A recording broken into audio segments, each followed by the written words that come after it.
제가 고등학교 때 교회에서 기도원으로 수련회를 갔습니다. 대한민국에서 3대 유명한 한월산 기도원이라는 곳에 갔습니다. 저는 태어나서 처음으로 그곳에서 성령 체험을 했습니다. 성령의 세례를 받았습니다. 몸이 뜨거워지는 것을 경험을 했고요. 저의 지난날의 죄가 고등학생이었지만 많은 그 죄가 짧은 시간 안에 영화의 필름처럼 싹 하나님이 보여주시는데, 그 죄 지은 저의 모습 앞에서 저의 영혼이 하나님 앞에 통곡하고 회개하는 그 기도를 드리게 됐습니다. 하나님, 저는 죄인입니다. 죄의 항목을 고백하기보다는 내 존재가 죄인이라고 하는 그 고백, 영혼 깊숙한 곳에서 울면서 회개 기도를 드리는 가운데 입이 떨리기 시작했습니다. 입이 덜덜덜덜덜 거리더니 제 생각으로는 지금 다른 말을 기도하고 있는데 방언이 터지게 되었습니다. 그리고 나서 너무 처음으로 생전 처음 경험하지 못한 이 방언을 받으면서 너무나도 신기하다. 그리고 마음속에 하나님께서 주시는, 성령이 주시는 세상에 이루 말할 수 없는 큰 기쁨을 또 경험하게 되었습니다. 그곳에서 함께 교회에서 간 우리 청소년들, 저만 방언 받은 것이 아니라 막 여기저기서 이제 성령의 역사에 따라서 방언이 터지기 시작했습니다. 그런데 첫 번째 예배 때 방언을 저는 받았어요. 근데 못 받은 우리 또 청소년들이 있었습니다. 너무 신기한데 자기는 똑같이 기도하고 예배를 드렸는데 방언을 못 받으니까 너무 속상하고 안타까운 거예요.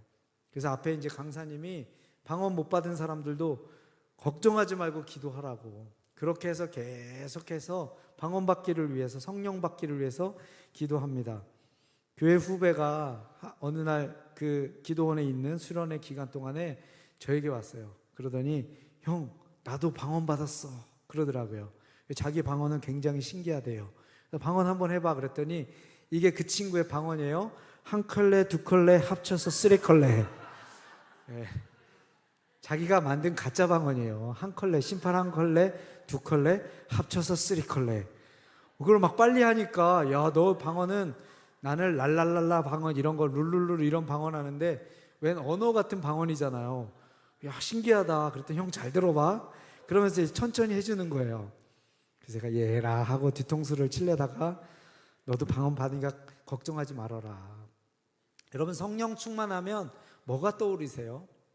뭔가 초자연적이고 신비하고 기적이 일어나는 것을 우리가 생각합니다.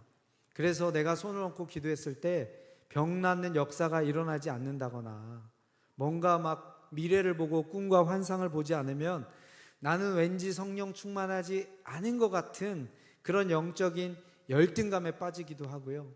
또 뭔가 방언, 신비한 방언을 옆에서 통역하는 사람들을 보면은 굉장히 부럽고 시기심과 질투심까지도 납니다. 제가 학생회 회장이었는데 같이 간 교회 후배가요, 방언 통변을 하는 거예요. 저는 방언까지밖에 못 받았는데 그 친구는 방언 통역을 하는 거예요. 저는 정말 마음을 다해서 신앙생활을 열심히 했는데 그 친구는 그렇게 저만큼 열심히 안 했거든요. 아니, 나는 이렇게 많이 신앙생활을 했는데 하나님 왜 방언만 주시고, 왜 저 친구는 저만큼 열심히 하지 않았는데 방언 통역까지 은사를 주십니까? 이런 살짝 섭섭한 마음, 그리고 왜 하나님이 나에게는 방언 통변하는 은사를 주시지 않았는가라는 그런 좀 비교하는 마음도 들기도 했습니다. 오늘 말씀에 보면요, 성령께서 임하실 때 성령 충만한 사람들의 정말 진짜 놀라운 역사가 나타나는데요, 이게 본질적인 성령의 역사다. 그 하면서 또 우리 믿음을 생활하는 신앙인들이 추구해야 될 목표. 그래서 내가 막 성령이 임했을 때 어떤 사람 막 손을 떱니다. 저 사람은 성령으로 충만한 사람이구나. 그런데 나는 왜 막 뭔가 감전된 것처럼 손을 안 떨지? 이런 영적인 열등감에 빠지지 않기 위해서는요, 하나님의 영, 거룩한 성령이 우리에게 임했을 때 정말 일으키시는 그 본질적인 변화가 무엇인지 반드시 나눠야겠다는 생각을 제가 하게 됐습니다. 여러분, 하나님께서 구원받은 우리 하나님의 백성들에게 제일 주고 싶은 게 있으세요. 뭘까요? 이미 답은 제가 여태까지 말한 것 안에 들어 있습니다. 뭐지요? 성령이죠, 성령. 그래서 우리 교회는 새벽에 모일 때마다 성령 충만함을 위해서 기도합니다. 하나님께서 그 성령을 우리에게 주시기 위해서 그냥 자연인들에게는 그 성령을 주실 수 없습니다. 구원받은 하나님의 백성들만이 하나님의 영을 소유할 수 있기 때문에 우리를 살리시기 위해서 예수님을 보내셔서 죄인된 우리를 구원하시는 그 역사를 이루신 거죠. 성령 충만이 하나님께서 우리에게 주고 싶어하는 최고의 선물이자 최고의 삶입니다. 오늘의 말씀의 배경은 이렇습니다. 베드로와 요한이 나면서부터 걷지 못하던 사람을 이제 낫게 맞이요. 나사렛 예수의 이름으로 선포하자 그 사람이 40살이 넘은 평생 동안 성전 미문 앞에서 구걸하던 사람이었습니다. 나사렛 예수 그리스도의 이름으로 낫게 해달라고 기도한 것이 아니라 믿음의 선포를 했습니다. 여러분, 우리가 어떨 때는 기도해야 되지만요, 나사렛 예수의 이름으로 선포할 때 우리의 입술의 선포를 통해서 하나님이 역사하십니다. 그 사람이 일어나고 걷고 뛰면서 하나님을 찬양하는 것을 예루살렘에 있는 거의 모든 사람들이 다 목격했습니다.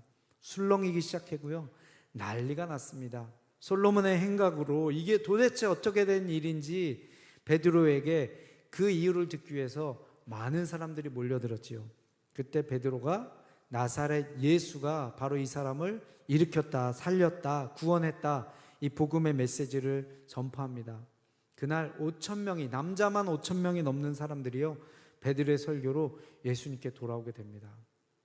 이제 유대 당국에서 종교 리더들, 산헤드린 공회원들이 난리가 났습니다. 그 예수 때문에 시끌시끌해가지고 한참 동안 난리가 나서 그거 곤모술수로 잠재운 게 바로 엊그제 같은데, 불과 이제 한 2달도 안 된 이 시간에 이들이 그 예수를 따르던 제자들이 나타나서 엄청난 기적만 없으면 매장시킬 수 있는데 이 눈에 보이는, 백성들이 보이는 이 기적을 일으킨 것이 화근이 된 거죠. 이 사람들을 어떻게 할까? 이제 신문을 합니다. 산헤드린 공회원, 대제사장과 그리고 바리새인들과 사두개인들, 제사장 그룹들이, 그리고 백성의 장로들이 다 모여가지고 법관 옷을 입고, 팔소매가 긴 가운 법관 옷을 입고 베드로와 요한을 이 법정 밑에다가 세워서 이제 신문을 합니다. 굉장히 위험한 순간입니다. 여러분, 사람은요, 본능적으로 위험한 순간이 오면 뭐부터 생각하죠? 빠져나갈 것부터 생각합니다. 위협에 닥치지 않기 위해서. 그런데 지금 이 오늘 본문의 말씀에 보면요, 베드로와 요한은 요 바로 전에 밤에 붙잡혀서 감옥에서 하룻밤을 보낸 상태입니다. 여러분, 감옥에서 하룻밤 보낸 적 있으세요? 저는 옛날에 종로서적에 책 사러 갔는데 지하철역에서 나르자마자 전경에 붙잡아 갔어요. 데모하러 온 학생인 줄 알고. 그래서 경찰서에 불려가가지고 나 데모하러 온 거 아니라고 아무리 얘기해도 무조건 젊은이들은 무조건 전경차에 태워가지고 경찰 구치소에 이렇게 데려가서 오전에 붙잡혀가서 밤에 풀려났습니다. 하룻밤 새지는 않았어요. 답답하고 이 사람들이 나를 또 어디까지 끌고 갈지 공포감도 밀려오기도 하고요. 이러다가 삼청교육대까지 가는 것은 아닌가, 5만 가지 생각이 다 듭니다. 베드로와 요한은 지금 여기 있는 그 나라의 최고의 권력을 가진 무리들이 마음만 먹으면 자기를 감옥에 처할 뿐만 아니라 또 그 심한 형벌을 내릴 수도 있고 심지어는 죽일 수도 있는, 예수님을 십자가에 처형했잖아요. 그런 두려움과 공포 속에서 그들이 질문을 합니다. 너희가 무슨 권세와 누구의 이름으로 이 일을 행하였느냐? 이 질문에 어떻게 대답하느냐에 따라서 자기들의 앞으로 일이 달라질 수 있습니다. 어떻게 대답할 것인가? 지금 자기에게 최고 유익하게 지금 진술을 해야 됩니다. 교묘하게 대답해서 그들이 원하는 그 피로도 채워주면서 나도 진실을 말할 수 있는, 그렇게 해야 되는데 8절 말씀을 보니까 이에 베드로가 성령이 충만하여 나사렛 예수가 이 사람을 살렸다라고만 해도 괜찮은데 베드로가 뭐라고 대답을 하냐면요, 너희가 십자가에 못 박은 나사렛 예수가 이 사람을 살렸다, 이 사람을 건강했다라고 지금 베드로가 그렇게 대답을 하고 있습니다. 오히려 도발을 하고 있습니다. 자기를 변호를 해도 부족한 이 시점에서 베드로는 지금 도발을 하고 있습니다. 그런데 이렇게 베드로가 하는 그 이유를 성령으로 충만하여라고 말씀을 설명을 하고 있습니다. 지금 베드로는 자기의 안전을 구하지 않습니다. 여러분, 베드로 예수님 십자가에 못 박혔을 때 어떻게 했죠? 도망갔던 사람이에요. 자기 한 목숨 살기 위해서요, 예수님께 충성된 사람 같았지만 베드로의 이 깊숙한 곳엔요, 자기를 사랑하는 사랑으로 충만했던 사람입니다. 얼마나 성공하고 싶었는지, 그리고 얼마나 잘 되고 싶었는지 자기가 평생 했던 어부인 직업, 배와 그물까지도 다 버려두고 예수님을 따랐던 사람이에요. 야망가였습니다. 요한은 어땠지요? 배와 그물과 아버지까지 버렸다라고 성경에는 나와 있습니다. 너무 성공하고 싶어서 그 야망이 가득해서 아버지까지 뒤로 하고 예수님을 따랐던 그 두 사람입니다. 이 두 사람의 자기를 사랑하는 자기 애착은 얼마나 클까요? 이 둘은요, 2인자가 되기 위해서, 예수님 다음에 오른팔이 되기 위해서요, 예수님이 십자가에 달리시던 그 전날까지도요, 네가 잘났느니 내가 잘났느니 둘이 서로 권력 다툼을 했던 그런 사람입니다. 그런데 지금 이들은요, 성령으로 충만합니다. 성령으로 충만하기 전에 베드로는 자기를 사랑하는 것이 자기 인생의 전부였던 사람인데, 지금 법정에 선 베드로의 모습은요, 자기의 이익을 구하지 않습니다. 오히려 예수님의 이익을 구하고 예수님의 이름의 영광을 구하는 베드로의 모습을 볼 수 있습니다. 여러분, 베드로는 어부였습니다. 요한도 어부였습니다. 그들은 그 갈릴리 호수에서 물고기 한 마리 한 마리씩 잡아가면서 삶의 의미와 가치를 찾았던, 아주 삶에 집착이 강했던 그런 사람들이에요. 그 물고기 한 마리 한 마리, 그 위험과 풍랑에 싸우면서, 여러분, 어부들이 강합니다. 굉장히 찔기고 강합니다. 왜 그러죠? 바다는 위험합니다. 물은 위험합니다. 목숨을 담보로 무엇인가를, 자기를 사랑하고 자기를 채우는 일을 했던 그런 사람들입니다. 그런데 성령이 충만한 이들이 변화된 모습을 보여주고 있습니다. 우리 요한복음 12장 25절 말씀을 우리 함께 보겠습니다. 우리 같이 읽겠습니다. 시작. 자기의 생명을 사랑하는 자는 잃어버릴 것이요, 이 세상에서 자기의 생명을 미워하는 자는 영생하도록 보전하리라.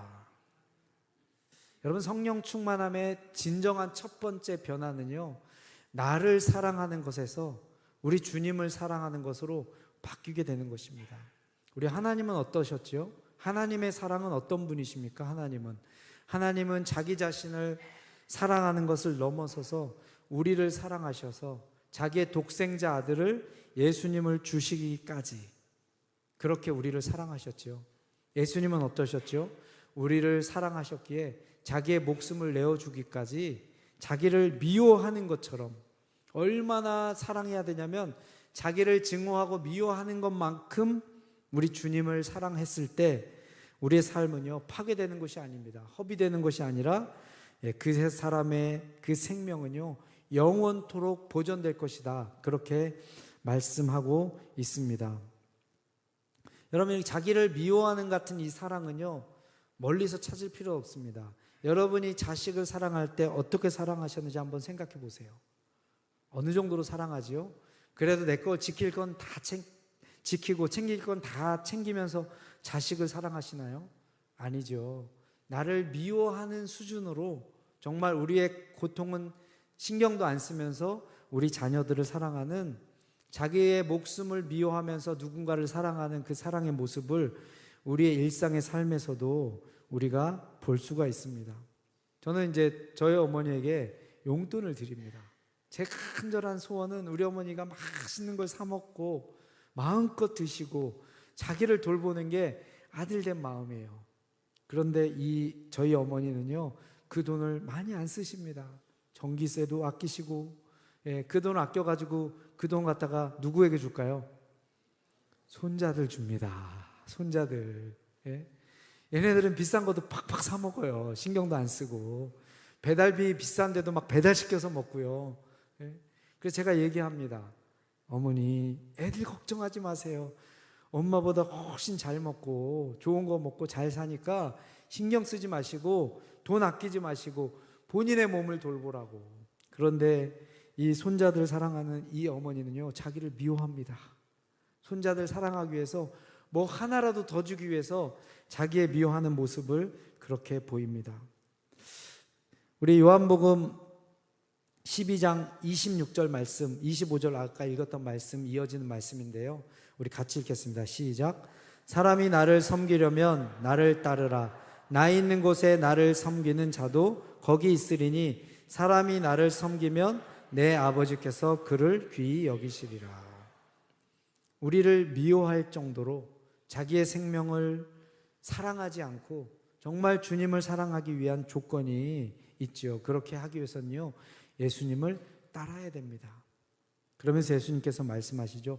정말 나를 사랑하는 사람이면 나 있는 곳에 그 사람도 있을 것이다. 예수님이 하나님 나라를 확장하는 그 자리에 있어야 된다고 말씀하십니다. 예수님은요, 다른 거 말씀하지 않으셨어요. 내가 가는 그곳에 나와 함께 가야 된다. 여러분, 우리의 만족과 기쁨이 어디서 채워지지요?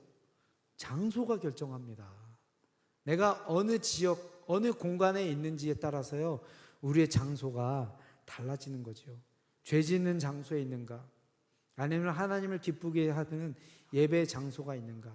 세상에서 가장 살기 좋은 안락한 곳에 있는가? 하나님이 나를 부르시는 그 선교의 자리, 바로 부르심의 자리에 서 있는가에 따라서 달라질 수 있다고 하는 거죠. 그런데 예수님께서 중요한 말씀을 하시죠. 사람이 나를 섬기면 내 아버지께서 그를 귀히 여기시리라. 우리가 이렇게 자기를 미워하고 예수님을 섬기면 하나님께서 우리를 귀히 여기신다고 했습니다. 여러분, 우리 인생에 가장 가치 있는 인생은 뭘까요? 하나님께서 귀하게 여기시는 인생, 그 인생이 가장 가치 있는 인생입니다. 예수님께서 자기를 미워할 정도로 자기를 사랑하지 말라고 주님이 말씀하셨습니다. 지금 베드로는 그런 모습입니다. 자기의 유익을 구하지 않습니다. 성령 충만함의 첫 번째 증상은 바로 나를 사랑하는 그 사랑보다 우리 하나님을 사랑하는 사랑이 너무나도 큰데 마치 나를 미워하는 것 같은 수준으로 우리 하나님을 사랑하는 것입니다. 제가 태국에서 선교사 훈련을 받았습니다. 원래는 먼저 선교사 훈련을 받고 선교지로 가야 되는데 저희 선교 단체와 거래를 했습니다. 제가 먼저 나가서 사역을 일으키고 중간에 이 교육을 꼭 받겠다. 다른 훈련들은 다 받고 마지막 받아야 될 3개월 훈련을 남겨둔 채 선교지로 갔다가 선교 사역을 일으킨 다음에 몇 년이 지나서 태국 동북부에 있는 이산 지방에서 선교 훈련을 받았습니다. 이제 그때 선교사로 나가기 위해서 온 많은 후보생들이 있었어요. 저는 선교 현장에 있었고 이 사람들은 어디 나라로 선교지로 갈지 이제 고민하면서 찾는 사람들이었어요. 그래서 이렇게 보니까 우리 젊은 우리 간사님 한 분이 참 탐이 나더라고요. 아, 이 사람 인도로 데려가서 같이 사역하면 너무 좋겠다. 그래서 제가 투자를 했습니다. 3개월 동안 일주일에 한 밥을 3-4번씩 사줬어요. 그래서 매일 꼬셨습니다. 인도 가자, 인도 가자. 인도 가서 나랑 사역하자. 같이 운동해주고 꼬셨는데 늘 이렇게 대답하는 거예요. 예수님의 음성을 듣고 순종하겠다고. 예수님의 음성 얼마나 걸리냐고. 왜 네가 믿는 예수님은 그렇게 말씀을 안 해주시냐고. 3개월이 지났는데도 주님이 말씀을 안 하셨대요. 그래서 제가 1년 안에 기회를 줄 테니까 말씀하시면 인도로 꼭 와라. 1년 후에도 연락이 없었습니다. 그래서 제가 포기를 했어요. 그러다가 어느 날 미국의 선교 베이스를 이제 개척을 할 마음을 주셔서 제가 미국에 이제 선교 베이스를 개척해야 되는데 저는 인도에 있어고 미국에 이제 가끔씩 왔다 갔다 하고 미국에서 일할 일꾼들이 필요했어요. 그래서 우리 그 친구가 또 생각이 나서 제가 연락을 했습니다. 미국 가자. 그랬더니 웬 미국이요? 미국에 가서 미국에 있는 한인 2세들 1.5세 유학생들을 동원해서 세계 선교의 제자들로 일꾼들로 한번 일으켜보자. 그랬더니 주님의 음성을 들어야겠대요. 아, 그럼 들으라고. 시간을 얼마나 줄까? 그랬더니 하나님이 말씀하신 대로 저에게 연락을 주겠대요. 예. 얼마 있다 연락이 왔을까요? 다음 날 연락이 왔습니다. 다음 날. 인도 오라 그랬을 때는 주님이 말씀 안 하시더니 미국 간다 그랬더니 다음 날 연락이 왔대요. 예, 하나님 말씀하셨대요. 그래서 지금도 미국에서 잘 사역을 하고 있습니다. 여러분, 우리가 주님이 원하시는 그곳에 가는 것, 자기를 부인하지 않고서는 참 어려운 일이지요. 지금 베드로가 서 있는 곳은 어디지요? 법정에 서 있습니다. 자기가 뭔가 도덕적인 잘못을 해서 그곳에 서 있는 것이 아니죠. 성령 충만한 베드로가 예수님을 증거하기 위해서 지금 감옥에 하루 갔다 나와서 법정에서 취조를 받는 그 자리에 지금 서 있는 것입니다. 우리가 예수님을 믿고 성령을 받고 놀라운 천국의 은혜를 받습니다. 이게 다 예수 그리스도의 복음 때문에 우리에게 주어진 은혜이지요. 여러분, 우리 교회는 지금 새생명 전도 축제를 하는데 여러분이 받은 그 복음은요, 그냥 값없이 공짜로 주어진 것이 아닙니다. 우리 한국 초기에, 선교 초기에 미국에서 온 선교사님들이요, 평균 수명이 한국에 와서 3년입니다. 3년보다 길게 사신 분도 있는데 3년 안에 다 죽었어요. 조선이라고 하는 이 땅에 복음을 증거하러 가는데, 여러분, 그때 미국은요, 링컨 해저 터널을, 바다 밑에 터널을 만들어 가지고요, 만든 자동차로 다니고 있었던 그 시절에 조선이라고 하는 정말 흑암처럼 우상을 숭배하는 그런 깜깜한 나라에 그분들이 자기를 사랑하면 도저히 올 수 없겠죠. 자기를 미워하는 그 마음으로 예수님을 위해서 이 땅에 왔습니다. 많은 분들은요, 오면서 배에서 죽었어요. 그리고 도착하신 분들, 또 많은 분들은요, 풍토병에 걸려서 죽었는데요, 선교 사역의 꿈을 펼치지도 못하고 평균 수명 3년 안에 그분들은 다 죽었습니다. 그런 그분들의 희생과 생명으로 우리에게 주어진 그 복음을 우리 한국교회가 유산으로 지금 붙잡고 있는 것입니다. 성령이 임하면 두 번째 특징은요, 두려움이 없어집니다. 베드로와 요한은요, 쫄지 않습니다. 그들의 위협에 압도당하지 않습니다. 그들은 되로 주고 말로 받습니다. 그들을 위협하고 협박하려고 그들을 공격하는데 오히려 그들이 꼼짝 못하고 당하고 맙니다. 여러분, 베드로는 원래 아까는 이기적인 사람이었죠. 두 번째 베드로는요, 겁 많은 사람이었습니다. 예수님이 붙잡혔을 때 도망갔지요. 그리고 여종이 너 예수님과 함께 했던 그 무리가 아니냐라고 했을 때 예수님을 3번이나 부인했는데 마지막엔 저주하면서 부인했던 사람입니다. 겁쟁이였습니다. 그런데 성령이 임하자 베드로가 어떻게 되지요? 예, 담대한 사람으로 바뀝니다. 그리고 그들을 향해서 선포하는데요, 너희가 십자가에 못 박고 너희가 예수님을 십자가에 못 박았다, 전혀 두려움 없이 그렇게 선포합니다. 나사렛 예수 그리스도의 이름으로 이 사람이 건강하게 되어 너희 앞에 섰느니라, 이렇게 선포하지요. 그리고 또 이렇게 얘기합니다. 다른 이로서는 구원을 받을 수 없나니, 자기들이 십자가에 못 박은 그 예수님 이야기하면서 당신들이 십자가에 못 박은 그 예수 말고는 그 어떤 이름으로도 구원받을 수 없다라고 베드로가 지금 선포하고 있습니다. 이런 담대한 용기가 어디서 났을까요?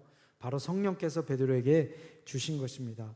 여러분, 우리가 하나님 나라의 일을 감당하려면요, 반드시 용기가 필요합니다.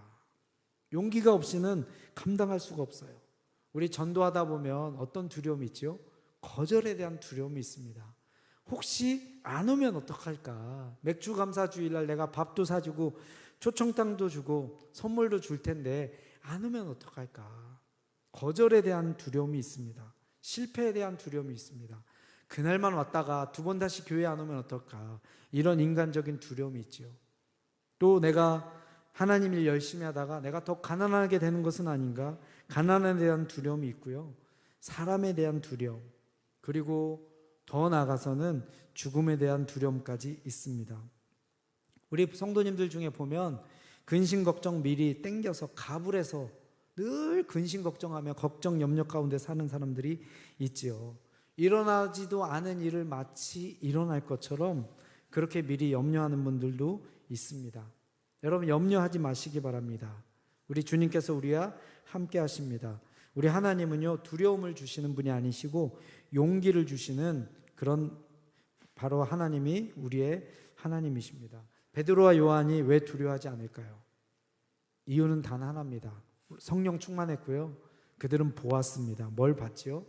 죽음에서 부활하신 예수님을 봤고요. 하늘로 승천하신 예수님을 그들은 봤습니다. 그들이 본 것은요, 우리도 믿음으로 볼 수 있는 것입니다. 그들이 그 믿음으로 본 그들의 미래는 바로 우리들의 미래인 것이죠. 우리 모두도요, 영광스러운 부활을 경험하게 될 것입니다. 사랑의 하나님께서 우리를 사랑으로 영접해 주셔서 하늘나라로 받아들여 주시는 그것을 우리도 경험하게 될 것입니다. 마지막으로요, 그들의 언어가 바뀌었습니다. 베드로는요, 충동적이고 혈기 많고 그리고 감정적이고 자기 생각에 사로잡혀 있는 그런 사람이었습니다. 예수님께서 십자가의 순환을 얘기했을 때 베드로가 절대 그럴 수 없다라고 하나님의 일을 예수님께서 말씀하시는데 자기 생각으로 말했던 그런 사람입니다. 그런데 오늘 본문에 보니까요, 베드로가 자기를 변론할 때 자기 생각 얘기하지 않습니다. 성경을 인용합니다. 3,000명이 회개하고 돌이켰을 때도요, 베드로가 자기 이야기하지 않습니다. 성경 말씀을 인용해서 이야기하고요, 5,000명이 돌아왔을 때도 하나님의 말씀, 성경 말씀을 인용해서 말합니다. 여러분, 성령이 충만한 사람의 특징은요, 내 생각에서 벗어나서 하나님의 말씀이 그 사람의 생각의 중심이 되고 기반이 되는 그런 사람입니다. 성경을 백독을 하고요, 성경을 필사를 해도요, 자기 생각이 기준이 되는 사람이 있습니다. 왜 그러죠? 하나님의 말씀이 자기 영혼 깊숙이 내면화되지 않아서 그럽니다.